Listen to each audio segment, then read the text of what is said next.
Welcome! I'm Charles Bernard. I'm a professional paperback book cover illustrator who paints science fiction and fantasy as well as other genres. I also founded the Online Art Academy, where you can learn the fundamentals. Here you see a composition and design quiz. If you're interested in learning just how much you understand about composition and design, then take this quiz. Composition and design, and those two words can actually be used interchangeably. When you refer to composition, you're also talking about design, and when you're talking about design, it also is about composition. And composition and design is that particular aspect of picture making that is usually not understood very well. And that's because usually it is avoided as much as possible by people that want to learn about art. So what they focus on more is techniques or the process of how to paint a picture or do a drawing, or they focus on subject matter. And composition and design, which is one of the most important, if not the most important aspects of picture making, is sort of put to the side and not dealt with very much. And that is a major mistake, especially of beginning artists. The task here is to select one of two designs in each of these pairs of designs that you think is the better one.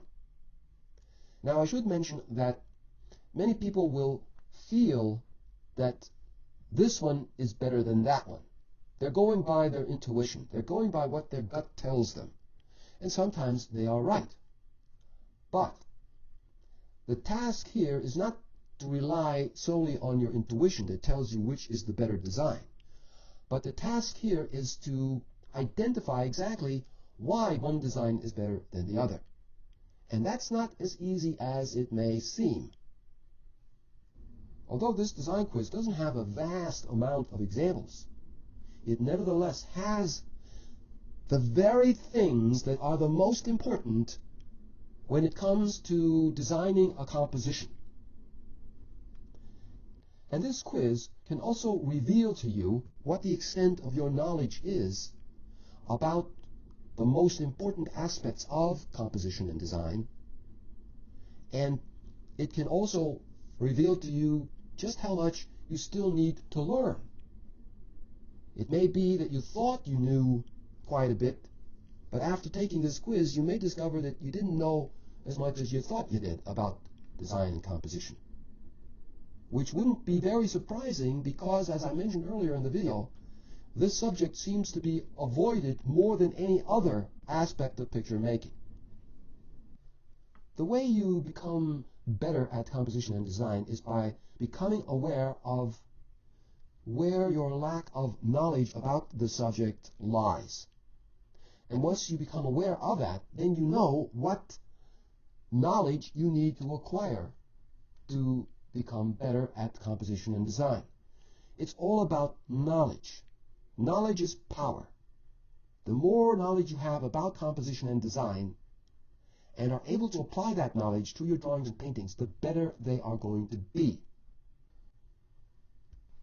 And now it's time for me to explain to you what you need to do to take this quiz and how it's going to work. First of all, I'd like you to carefully study each pair of these designs, all the way from AA, which is located in the upper left corner, down to the lower right corner where it says CJ. Consider all of these designs carefully and try to determine which one is the better design of each of these pairs. After you've gone through all of these designs and you've written down your answers to all of them, restart the video, and then I will tell you which of each pair of these designs is the better design. You can now stop the video.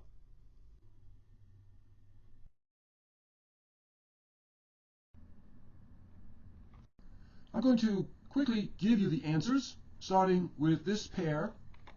If you selected AA, you're correct. That is the better design, because here there is dominance of the black over the gray There's a stronger contrast here between the black and the white background, therefore it becomes dominant. Also, there is more value variety. You have a lighter value here and a darker value here. This, therefore, is also more interesting than this example. Moving on to the next pair, which are these. If you selected AD, you're correct. This is the better design because there is a variety of sizes here. This size is larger than this size, and therefore this is more interesting because of that variety of sizes. While in this example, AC, the sizes are the same. The white shape is the same size or very close in size to the black size, and therefore the sizes are too monotonous to make an interesting division of the area, the overall shape. This overall shape here, let's call that the picture area. It's been divided in half, which makes for a static design. Moving on to the next pair of designs, which are these. If you selected AF, which is this one, you selected the better design because here there is a variety of sizes.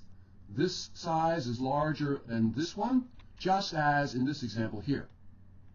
And AE has too much of an equal division of space where both shapes are the same size, therefore resulting in a monotonous division of the pictorial space. And now on to the next pair of designs. If you selected AH, you selected the better design because here there is dominance of shape and dominance of value.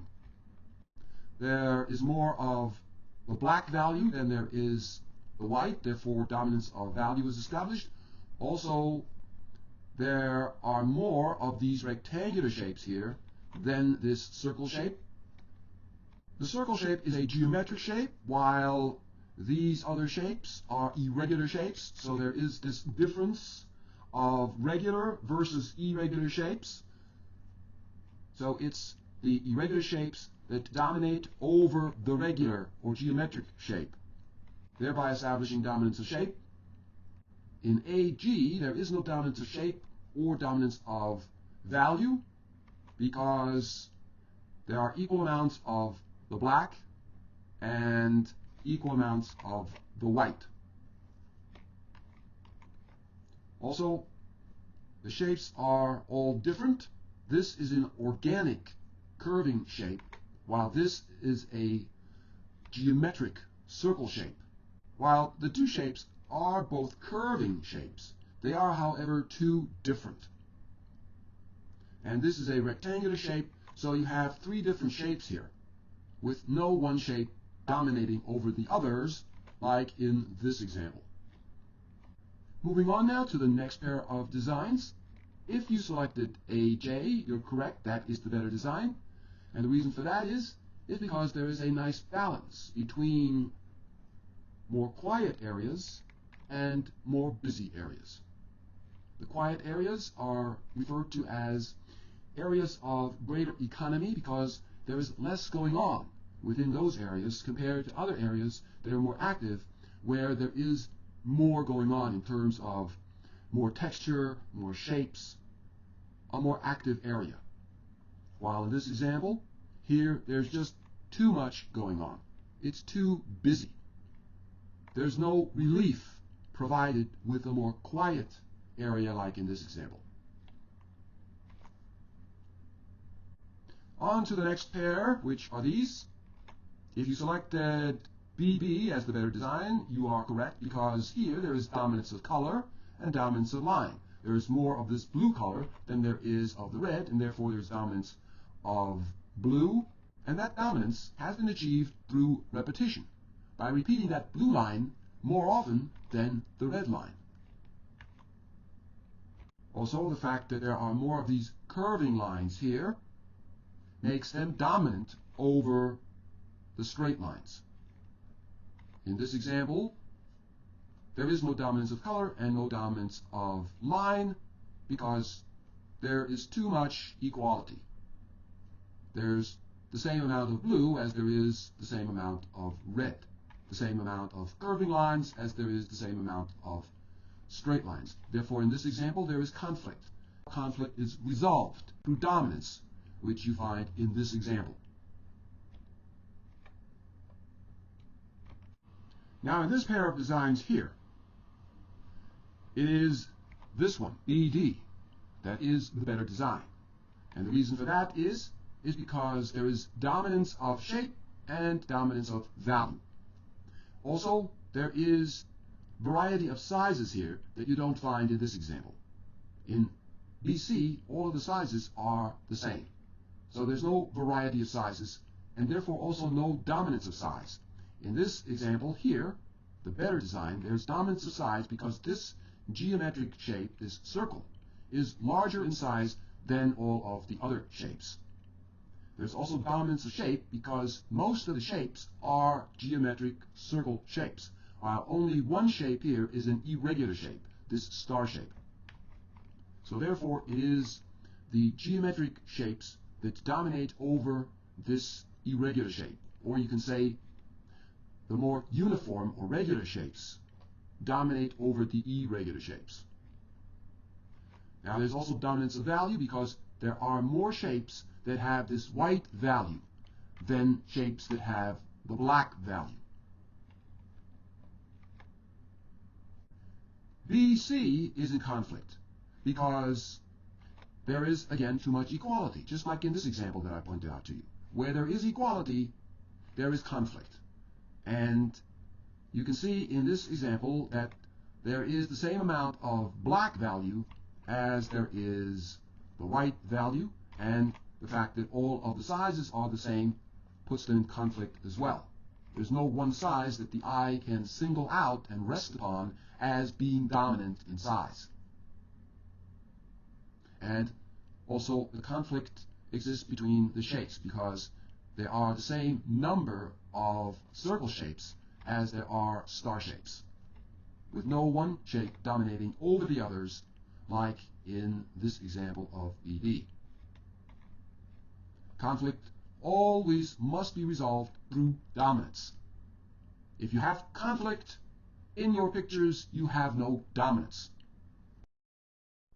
This simple design here embodies principles that, when applied to your drawings or paintings, can contribute immensely to that drawing or painting being much better than it would be if these principles were not applied. And the most important principle here is the principle of dominance. There are different ways through which dominance is achieved within a composition. And one of those ways is through majority, which means that you're going to have more of one kind of shape than another. So in this case, there are more circle shapes than there are star shapes. So there's dominance through majority. There's also dominance through size. This circle, being the largest shape, establishes dominance through size. So there's dominance achieved through majority as well as dominance achieved through size. There's also another important principle of design found here, which is the principle of contrast. And you can see the contrast in terms of sizes, large, and then you have the small size right there. And then you have a medium size here and here. But there's also contrast of value. The small circle here is black, while this circle and that one and the star are white. So there's contrast of value and there's contrast of size. There's also the principle of subordination, or subdominance, as it's also referred to, which means that the little black circle here is subordinate to the white shapes because it is small in size and there's only one black circle here, one black shape. So that becomes subdominant or subservient to the larger shapes that you see here. The small star shape here is also subservient or subdominant because it is the only star shape. The other shapes are all circles.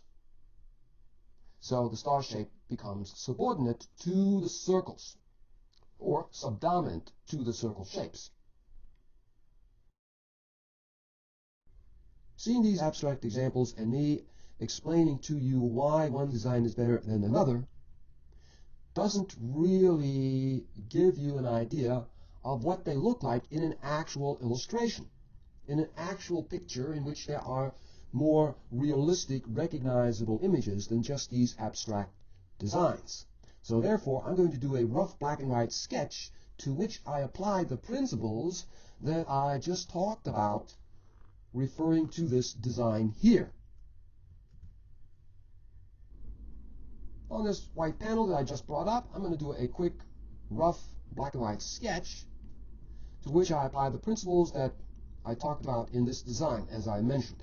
However, I'm going to make a slight change here to show you another example of a design in which those principles are present, except for this shape here, which is the irregular shape that contrasts with the more geometric shapes of the circles. And I'm going to show you what that other design looks like, and here it is. Now it's no longer BD, so I'm going to eliminate that BD here. And as you can see, I replaced the circles with the triangles. And the irregular shape down here, which was the star, I replaced with a circle shape. If you've taken my complete illustration art course, you will have learned that shapes fall into 3 categories. Now, I'm not going to go through all of them, but I will point out to you 2 of those categories of shapes. And they are found here within this simple example. One category of shapes are the angular shapes, or they are also referred to as the triangular shapes. Then there is the other category of shapes represented here by the circle, which are the curving shapes. And it's important for you to understand that the triangles here and the circle here represent categories of shapes, the angular or triangular shapes and the curving shapes. And now I'm going to quickly start sketching in some shapes here. And already you can see that these shapes are the triangular shapes or angular shapes that I'm just roughly beginning to sketch in here. And they are some buildings, and then over here there's a triangular shape, and then smaller triangular shapes right there, which represent the claws of this monster. And then right over here I'm going to have a figure. But that figure is not going to have those angular or triangular shapes. The figure is going to have curving shapes. So now there's this contrast of shapes, of triangular shapes contrasting with curving shapes, just as you see here in this abstraction, where there is this contrast of shapes between the circle shape and the triangle shapes. That same kind of contrast of shapes is to be found here in my rough sketch. Now this is very rough, of course, but I'm going to show you a less rough example later on. But I just want to start off with these very rough looking shapes. So he's got this cape on, and then he's holding these large swords. There's a large sword here, and then another one over here.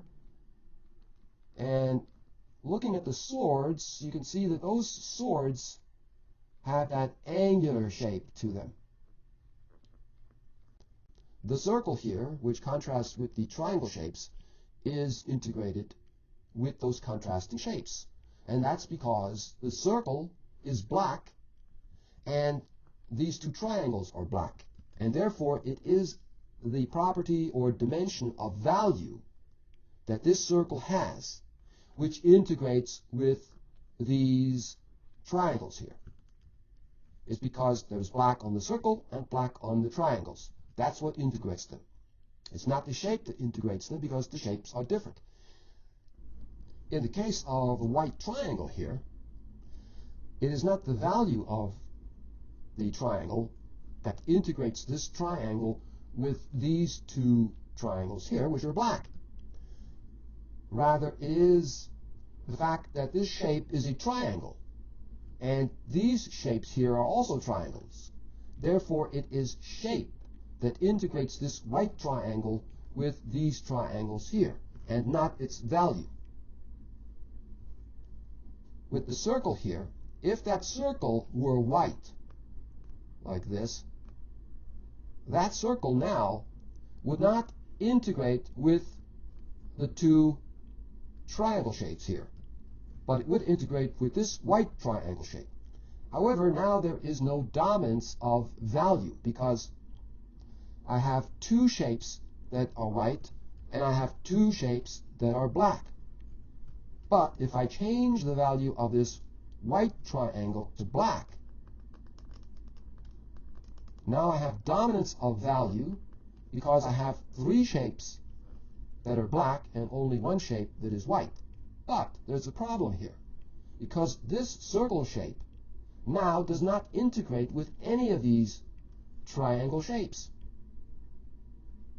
None of the properties of this shape integrates with these triangle shapes. So therefore, this circle now becomes an isolated element within this little design. And that is a no-no. You must not have isolated elements.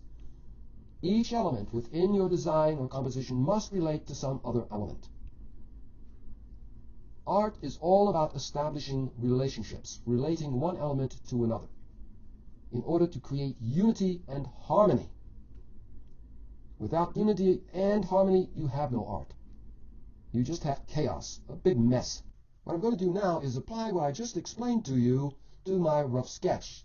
For now, I'm going to keep the sketch very rough like this. Later, I'll show you a more finished looking sketch, although it's still not going to be a finished painting. It's just a rough sketch.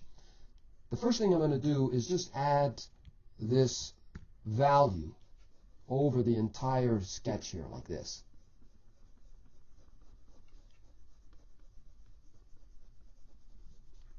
Now I'm going to add a darker value to the buildings. Soften the brush a little bit.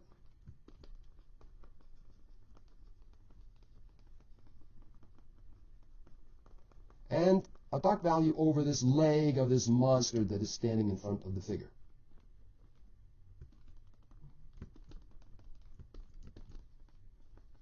And what I'm going to do now, I'm going to add a white value to this figure.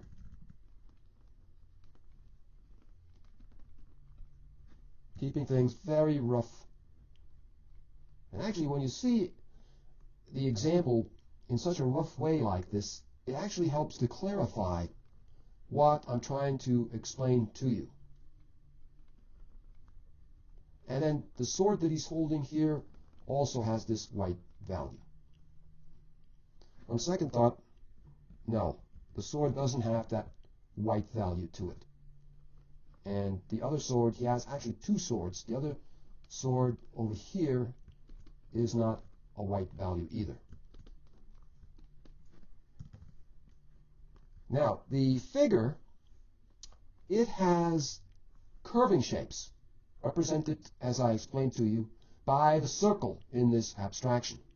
So the shapes of this figure have these curving lines that make curving shapes.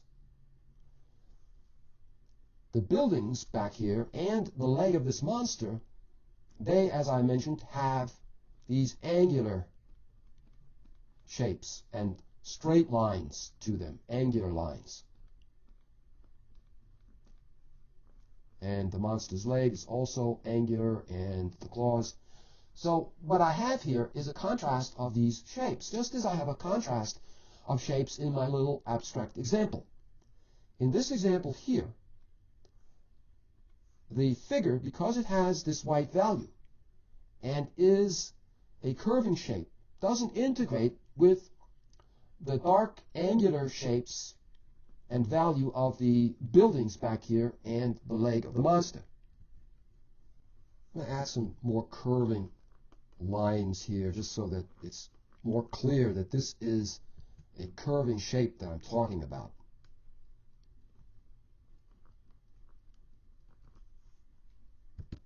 And then the buildings back here, I'll just quickly indicate some darker lines like that to make it clear that those buildings have that angular shape to them, as well as this foot of the monster. Take a look over here where the little abstraction is. I'm going to change that back to what I had there before. And you can see that now that circle is white and all the triangles are black. And what you see here is basically what I have here in my rough sketch. The figure is white and the buildings and the leg have that dark value. So just as this circle here doesn't integrate with these black triangles, so this white shape here doesn't integrate with these dark value shapes back there and the leg here. So what needs to be done to integrate this shape with these shapes here? Well, as I showed you in that abstract example, this is what needs to be done. And you can see that I changed the circle to a black. Therefore, this shape here needs to be given a darker value, just as the buildings back here and the leg have a darker value. Thereby, the figure can then be integrated to those buildings and this leg. So that's what I'm going to do now in a very rough way. I'm going to just give this shape a darker value.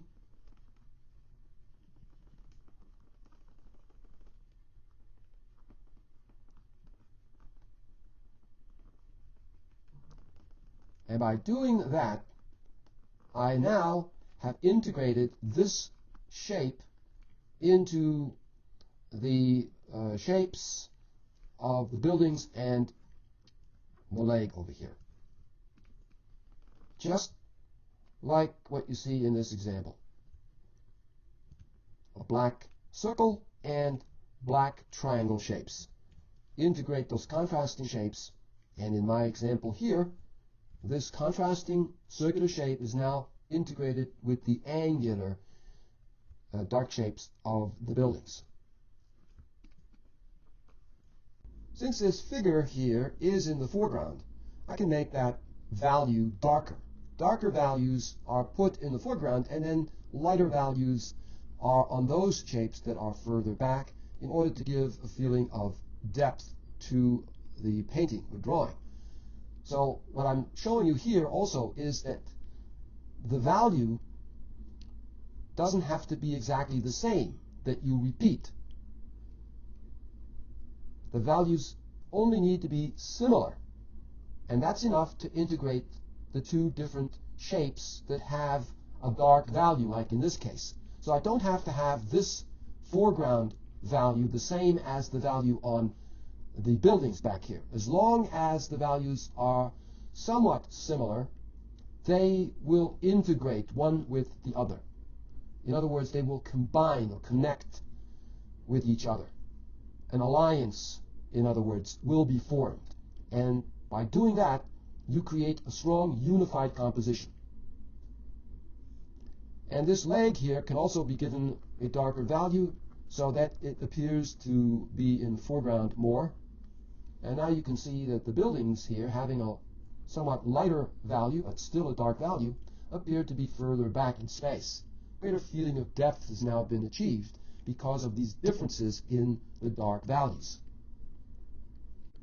I'm going to add some more dark value here where the buildings are in order to create a larger area of dark, thereby achieving more dominance of value.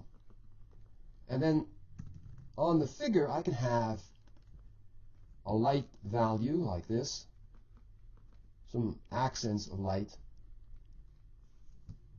Now this figure is holding these swords. Let's say I want the swords to be white or near white, something like this. Both swords. Even though I've made these swords white in value, they need to be integrated with the rest of the picture. And the way they are integrated is not through value, because they contrast sharply in value with the other darker values.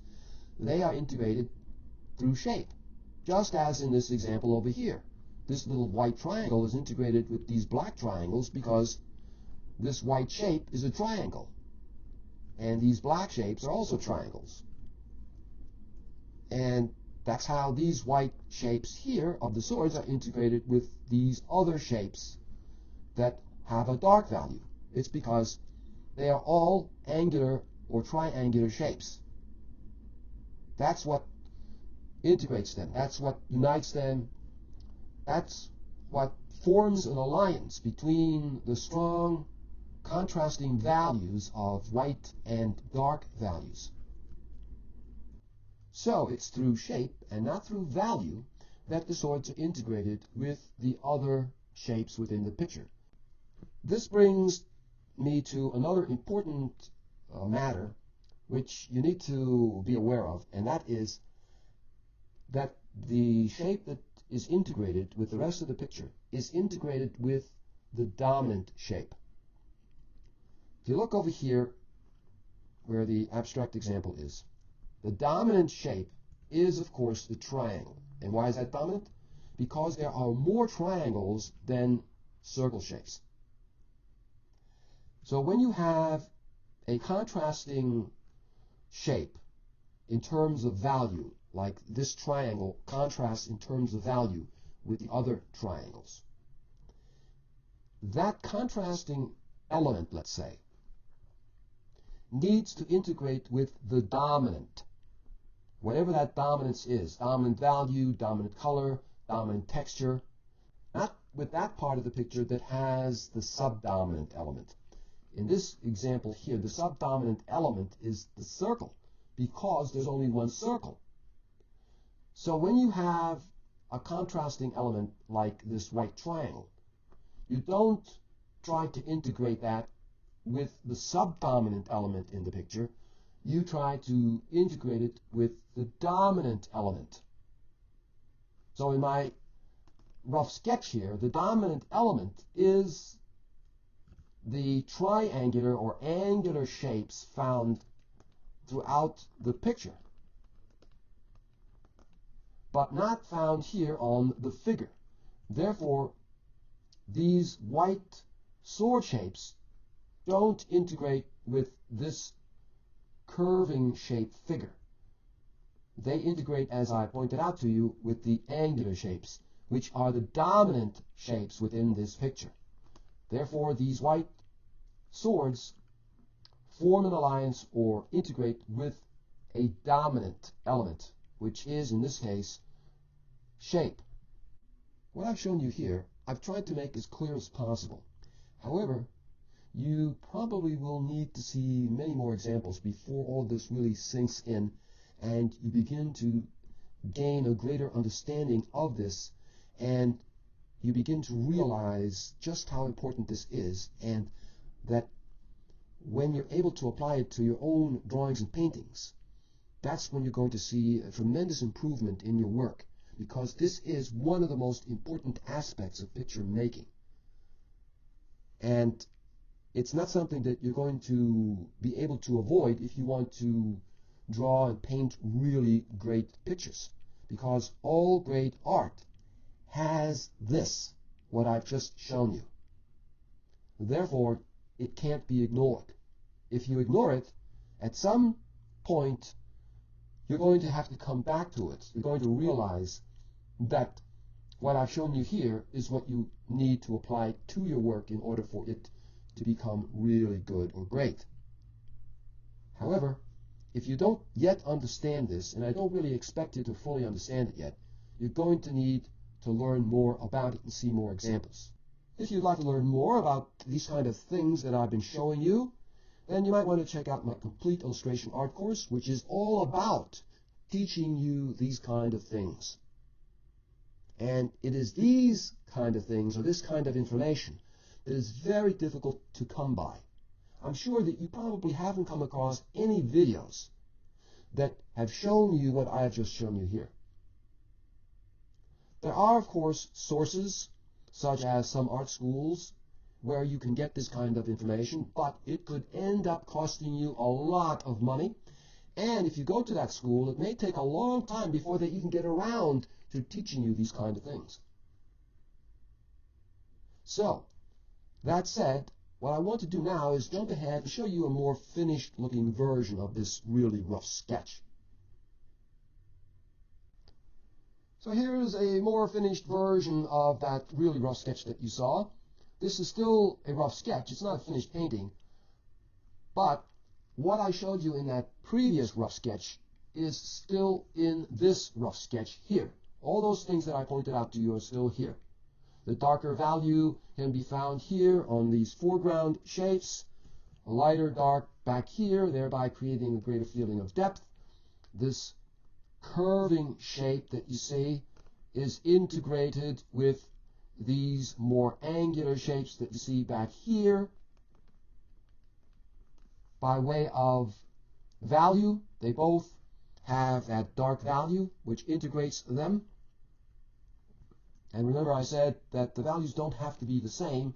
This value is a bit darker than these values back here, but nevertheless, they still integrate. And then you see the angular shape of the swords, which repeat the angular shapes found back here where the buildings are. And of course, this leg here, angular shapes of the claws. You can see the white value of the swords. They integrate with the buildings because they have that angular shape that the buildings have. On the figure, you see those curving lines everywhere, making for a curving shape.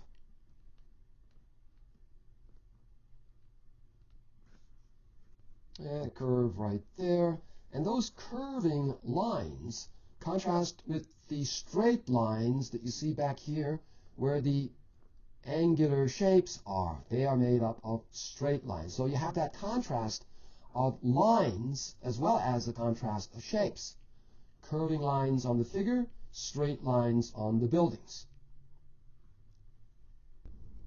What I've shown you here is a very important part of the success of a painting. However, it's not the only thing that needs to be applied to your work in order for it to become really good or great. This, however, is one of the most important parts of picture making. You also need to learn all of those other fundamentals that you can learn through my complete illustration art course. I've only given you a small sampling of all of the fundamentals that you need to learn, and this is fundamental to composition, to the success of a drawing or painting.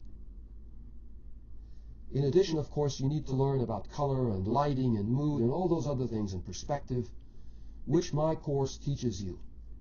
It teaches you all of the elements of picture making, as they are called. It's with these elements of picture making that you'll be able to produce professional looking work. Great paintings are the result of great knowledge. They are not the result of some kind of vague mystical intuition that guides the hand of the artist. That's not how it works. All great art results from the artist having a great deal of knowledge of exactly what it is that makes a great work of art. In addition to knowledge, the personality of the artist also comes into play. For example, what is the viewpoint of the artist? Viewpoint referring to an artist that produces work that is identifiable. And it's identifiable because of the style. You can recognize an artist's work just by the style alone. And the work becomes identifiable by the decisions that the artist makes as to what kind of reference the artist uses, what kind of research the artist does, what kind of compositions does the artist like to do, what kind of ideas does the artist have, what kind of techniques are being used. All of these things enter into image making. The more an artist can get of himself into the work, the more unique and personal the work becomes. And it is precisely that which then distinguishes his or her work from others, because no two people are exactly the same. We are all unique. Therefore, we must try to get this uniqueness about ourselves into our work, which then makes our work original, different from everyone else's. The beginning artist must embark on a journey of self-discovery, and what he or she discovers about themselves will be reflected within their drawings and paintings. Something of what the artist is, what their personality is, what they like and what they dislike, for example, will appear within their work, will determine what their style is going to be. Do you like the fantastic, the whimsical, the bizarre, the surreal? Or do you like subjects that are more down to earth, more serene and quiet? Or do you like subjects that have conflict and drama, lots of it? Or maybe you like science and technology, which makes you a good candidate for doing science fiction paintings rather than fantasy. As the great philosopher Plato said thousands of years ago, know thyself. That's what's going to give you your own unique voice as an artist. And now it's time to get back to talking about the rest of these abstract designs and pointing out to you which ones are the better ones. Moving on to this pair, it is BF that is the better design. And the reason for that is because in BF there is dominance of value and dominance of size and dominance of shape. The fact that the geometric circle shape is quite a bit larger than this irregular shape here makes the circle shape dominant over the smaller irregular shape, and the fact that there is more of the black value than there is of the white value makes the black value dominant. In this example, however, because the two shapes are equal in size, there is no dominance of size and no dominance of value. Both sizes of these different values are too much the same size, and therefore there is no dominance of value like in this example. And also no dominance of shape here, because the sizes are too much the same. But by making one size quite a bit larger, like in this example, dominance of shape is achieved. So if you selected BF as the better design, good job.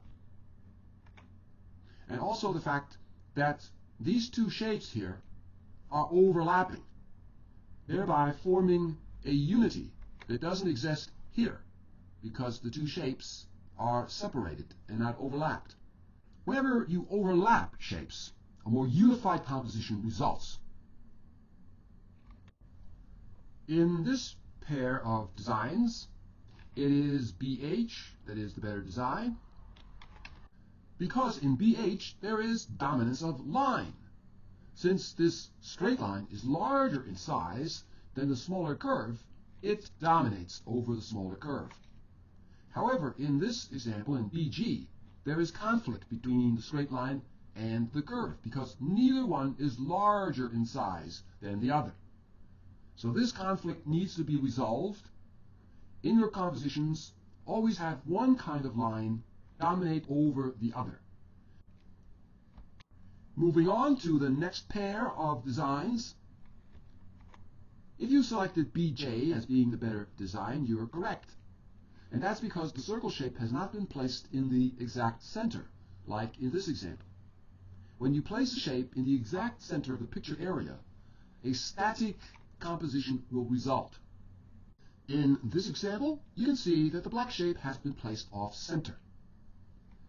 And also, there is a variety of different distances between the borders of this design and the shape itself.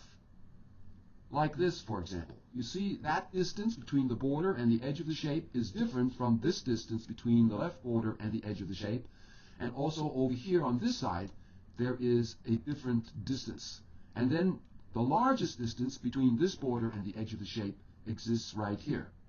So you have this variety of different measures from the border to the edge of the shape, which helps to add interest to this arrangement. And in this example, there are only two different measures of distance between the border and the shape. This distance is the same as this one, and this distance is the same as this distance here, thereby making this an arrangement that is not as interesting because of this lack of variety of different distances than in this example. And therefore, this example is much more dynamic than this one. Now moving on to the next example, which is this. If you selected CA, then you selected the better design. Here there is dominance of intensity of color, dominance of size. While in this example here, CB, there is conflict between all of the different colors and sizes. In CA, there's dominance of color because there is more of this red color than there is of the blue and the orange color. There's also dominance of saturation of color, or intensity of color as it's also referred to. There is more of this more neutralized color, which can be seen in both the red and the blue, while there is less of the more saturated or more intense color, which is the orange. So there's dominance of saturation of color, the more neutral colors dominating over the more saturated color. And there's dominance of size because this shape is larger than these other two. And you have a variety of sizes here, ranging from the large to the medium size to the small size, which you don't have in example CB, where all the sizes are the same. And also in CB, all of the colors have the same intensity or saturation of color. Thereby, they're all competing for attention.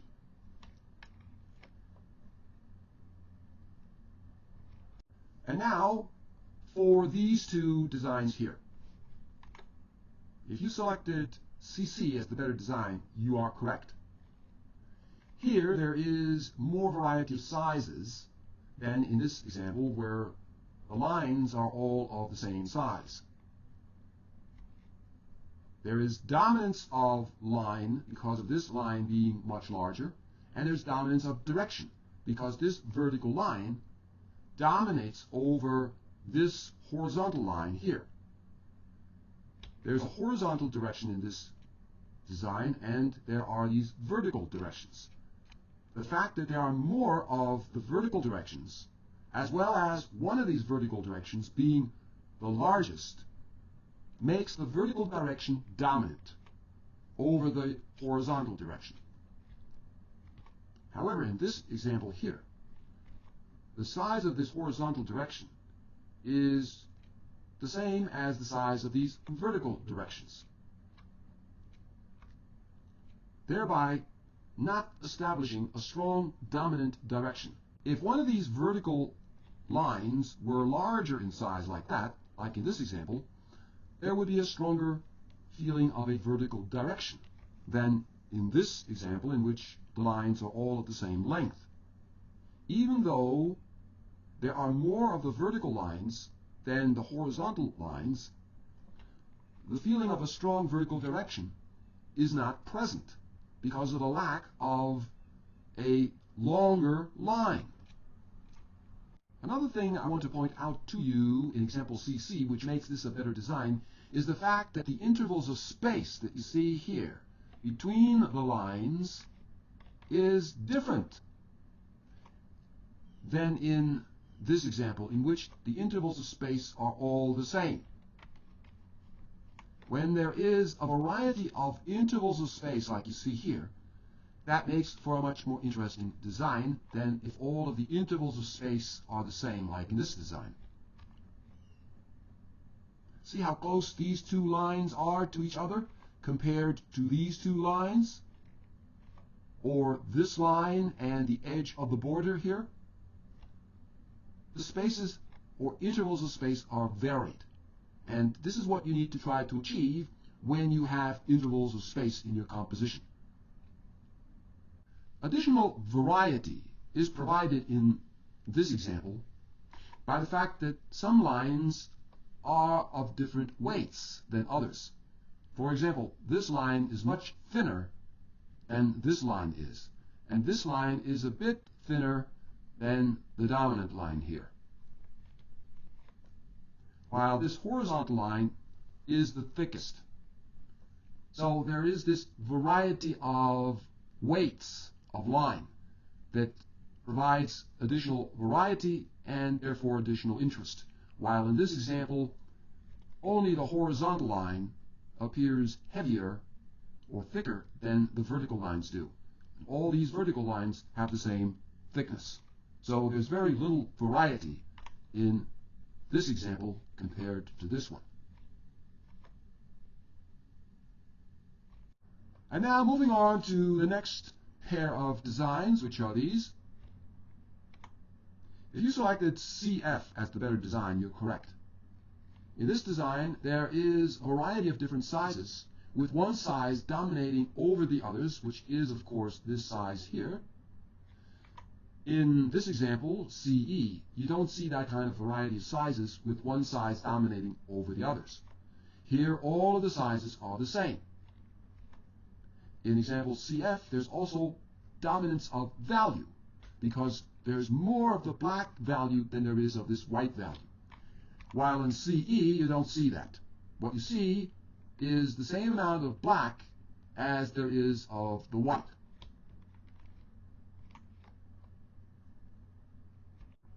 CF is also the better design because of the way the shapes have been placed.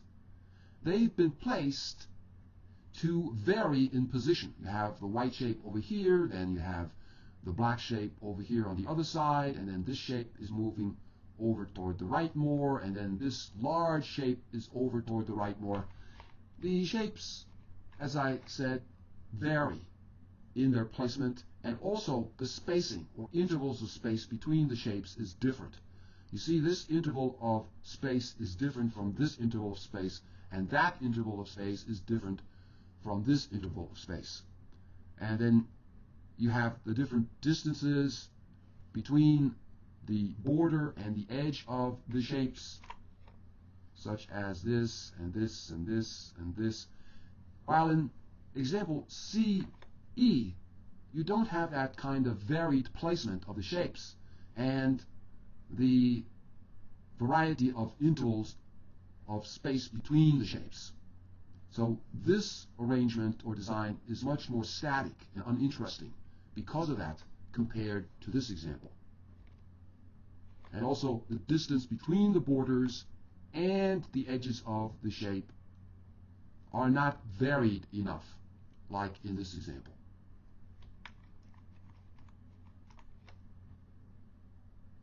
Moving on to the next pair of designs, and with these two, it is CH that is the better design.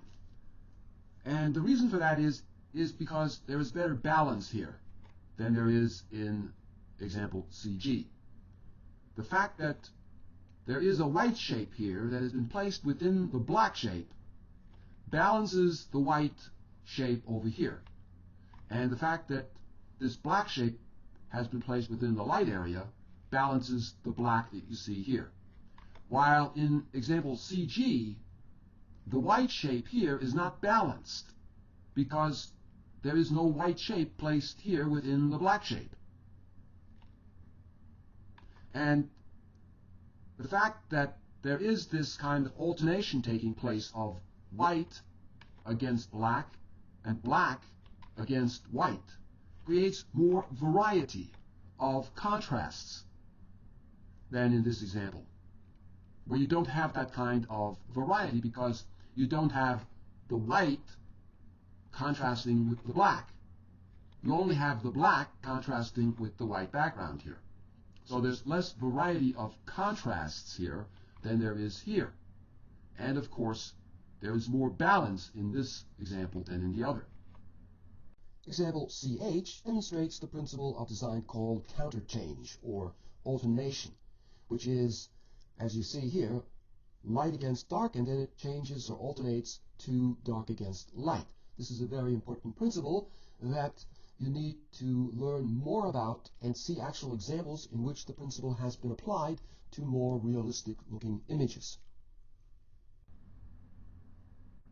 And now for the last two designs, it is, of course, CJ that is the better design. Just as I've been pointing out to you why certain designs are better in these other examples, I think you can see why this one is better as well. Here there is dominance of size, dominance of shape, there is variety of placement of these shapes, different intervals of space between the shapes, and different sizes, large, medium, and small sizes. And all of those things you don't see in this example here. Here the sizes are the same, they're all competing with each other. All of the shapes are different, the shapes are all competing with each other. There's no varied placement of the shapes. They've all been placed along this vertical line. They're stacking up one on top of the other like this. And all of this makes for a rather uninteresting arrangement compared to this example.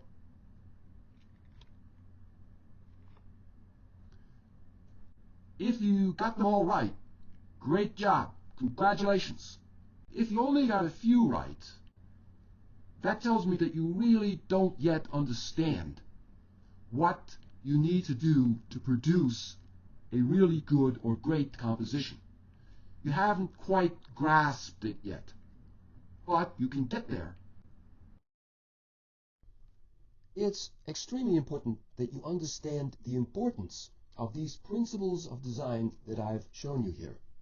For without a thorough knowledge and understanding of these principles, and an ability to apply them to your drawings and paintings, your drawings and paintings will fail as works of art. That's how important these principles are. They cannot be neglected. These principles of design are fundamentals, and they are fundamental to the success of any drawing or painting. They make the crucial difference between bad art and really good or great art. Seeing these principles applied to the simple abstract designs is, however, not enough for you to really begin to understand how these principles are applied to more realistic looking images.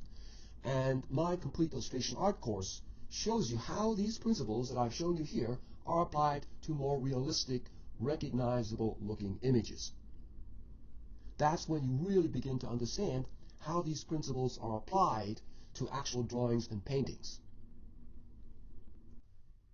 Bringing back my black and white sketch here, in this black and white sketch, I've shown you how these principles are applied to an actual painting. And this is the kind of thing that you need to see, how these abstract designs, which embody these design principles, are then applied to more realistic looking images like this.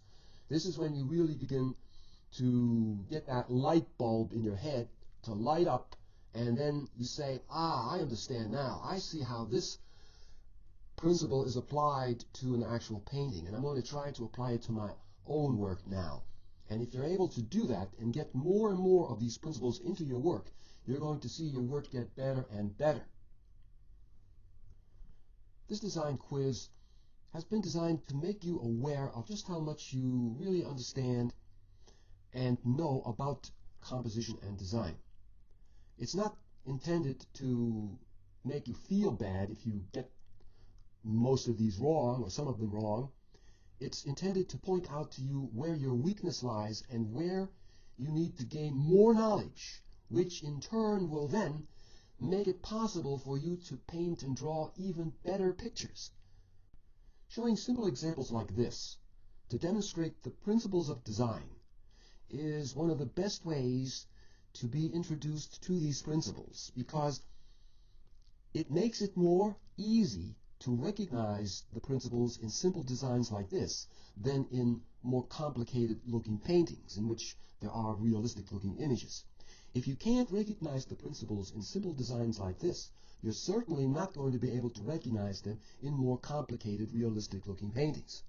Therefore, this is an excellent way to start to learn about these principles by seeing them first in simple abstract designs like this. And then from here, you move on to seeing them in actual paintings, in more realistic images, like I showed you in that example of my rough sketch. My suggestion to you, especially if you're a beginner, is to do a lot of practice work in which you do these kind of simple abstract designs like you see here, and you try to apply the principles of design that you learned about in this video. Do a lot of this kind of work before you actually try to apply these principles to more realistic looking images. Start out with just simple abstractions like this, and then after you've done a lot of practice work and you've really become familiar with these principles of design, then you can move on to more realistic looking images. But start out with simple abstractions first. And now it's time to say goodbye. I hope you've enjoyed watching this video. Thanks for watching. So long until next time.